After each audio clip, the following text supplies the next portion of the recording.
Halo, Assalamualaikum warahmatullahi wabarakatuh. Di pembelajaran Bahasa Indonesia kelas 12 kali ini, kita akan membahas tentang teks cerita sejarah.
Halo, Assalamualaikum warahmatullahi wabarakatuh.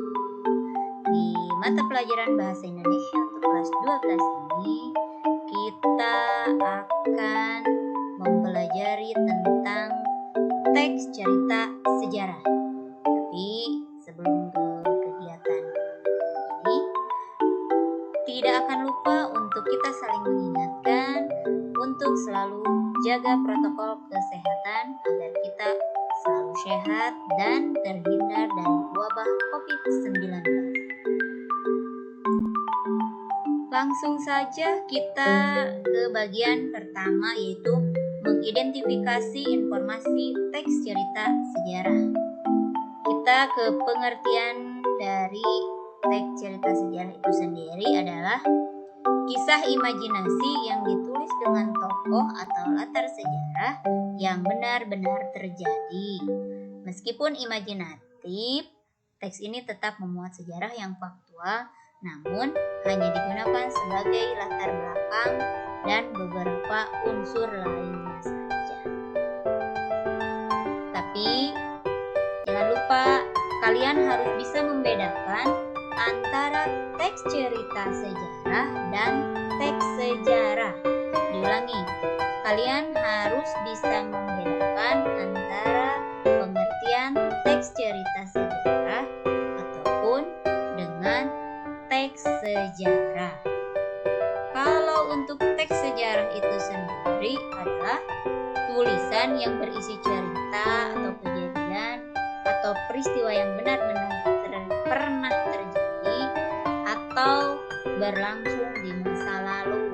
Jadi bedanya sangat jelas ya, bahwa teks sejarah bukanlah cerita imajinasi, namun dapat disampaikan melalui gaya penulisan prosa non-fiksi maupun fiksi. Sebelum membahas lebih lanjut cerita sejarah berikut, akan disampaikan perbedaan antara teks sejarah dengan cerita sejarah, agar mungkin setidaknya kalian lebih bisa membedakan antara teks sejarah dan teks cerita sejarah. Jadi kesimpulannya, kalau teks sejarah adalah fakta, sementara teks cerita sejarah adalah imajinasi atas fakta. Nah, sementara itu berikut adalah beberapa analisis perbandingan perbedaan antara cerita sejarah dengan teks sejarah. Di sini kita bagi menjadi 5 bagian. Yang nomor 1 untuk teks sejarah itu sendiri yaitu dituntut untuk menyajikan hal-hal faktual yang benar-benar ada dan pernah terjadi. Kalau untuk cerita sejarah itu bebas untuk menggambarkan sesuatu yang tidak pernah ada. Kemudian untuk yang kedua, untuk teks sejarah itu sejarawan wajib untuk menyampaikan sesuatu sebagaimana adanya. Jadi tidak dibuat-buat. Sejarawan itu wajib untuk menyampaikan sesuatu sebagaimana adanya atau tidak ada hal-hal yang sifatnya bohong. Tapi untuk cerita sejarah itu sendiri, penulisnya itu bebas sepenuhnya dalam menciptakan sesuai dengan imajinasi. Kemudian untuk yang ketiga, hubungan antara fakta satu dengan yang lainnya perlu direkonstruksi, setidaknya melibatkan topografis atau kronologis.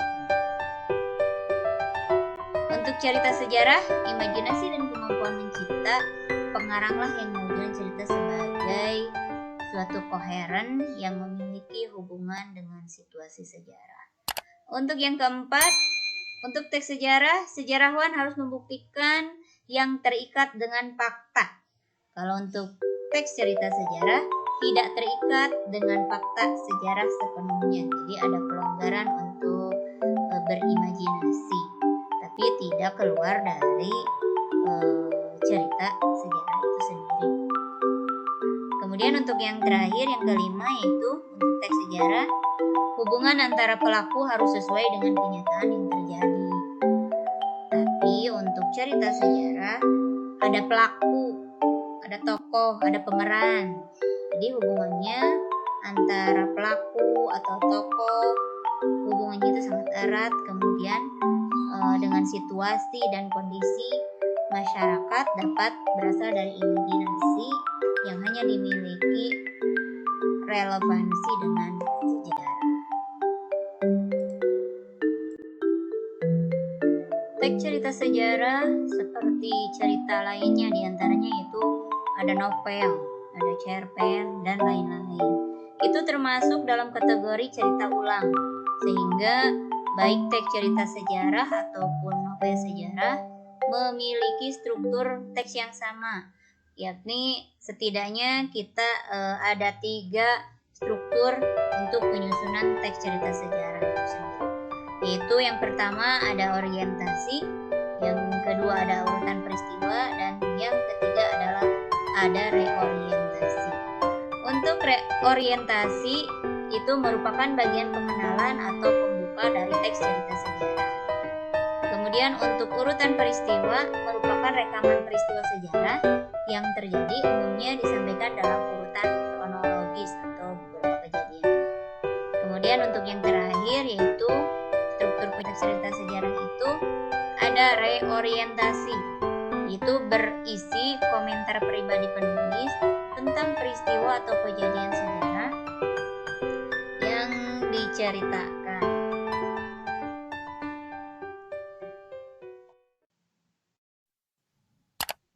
Adapun ciri-ciri dari teks cerita sejarah yaitu yang pertama, disajikan secara kronologis berdasarkan urutan kejadian atau peristiwa di masa lampau. Kemudian yang kedua yaitu berbentuk cerita ulang atau rekon. Yang ketiga, sering menggunakan konjungsi atau kata hubung temporal. Yang keempat, Isinya biasanya berupa fakta yang diperoleh berdasarkan data-data yang dikumpulkan. Kemudian untuk yang kelima, dari segi struktur teksnya itu ada 3 tadi. Ada orientasi, ada urutan peristiwa, dan yang terakhir ada reorient. Nah, untuk fungsi dari teks cerita sejarah itu sendiri yaitu ada beberapa fungsi. Yang pertama itu fungsi rekreatif, yaitu memberikan rasa gembira dan senang kepada pembaca. Yang selanjutnya yaitu fungsi inspiratif, memberikan inspirasi, imajinasi, dan kreativitas untuk keberlangsungan hidup berbangsa dan bernegara untuk lebih baik lagi. Kemudian selanjutnya yaitu fungsi instruktif, sebagai alat bantu dalam pembelajaran, bahwa kita bisa mempelajari tentang sejarah melalui cerita sejarah. Kemudian sebagai fungsi edukatif, dapat dijadikan petunjuk dan pelajaran kehidupan bagi manusia dalam berperilaku. Teks cerita sejarah banyak mengandung nilai-nilai yang disajikan secara langsung dan tidak langsung. Sebagian besar nilai yang dihasilkan masih sesuai dengan kehidupan saat ini atau dapat menjadi pembelajaran di masa ini. Berikut adalah beberapa nilai yang dapat hadir dalam cerita sejarah. Yang pertama ada nilai budaya, ada nilai moral, ada nilai religi atau agama, nilai pendidikan atau edukasi, nilai estetika, dan nilai sosial. Untuk nilai budaya, nilai yang diambil dari budaya yang berkembang secara turun-temurun di masyarakat, misalnya berhubungan dengan budaya Melayu. Ciri khas nilai-nilai budaya yang dibandingkan nilai lainnya adalah masyarakat takut meninggalkan atau menentang nilai tersebut karena takut akan sesuatu yang buruk akan menimpanya. Kemudian untuk nilai moral, nilai yang berhubungan dengan masalah moral. Pada dasarnya, nilai moral berkaitan dengan nasihat-nasihat yang berkaitan dengan budi pekerti, perilaku, atau tata susila yang dapat diperoleh pembaca dari cerita yang dibaca atau cerita yang dinikmati. Kemudian dari segi nilai agama atau religi, nilai yang berhubungan dengan masalah keagamaan. Nilai religi ini biasanya ditandai dengan penggunaan kata dengan konsep Tuhan, makhluk gaib, dosa, pahala, serta surga neraka. Untuk nilai pendidikannya atau dari segi nilai edukasinya, itu nilai yang berhubungan dengan proses pengubahan sikap dan tata laku seseorang atau kelompok orang dalam usaha untuk mendewasakan manusia melalui upaya pembelajaran. Nah, untuk dari nilai estetika itu sendiri nilai yang berhubungan dengan keindahan atau seni. Terus untuk nilai sosialnya, nilai yang berhubungan dengan kehidupan di masyarakat.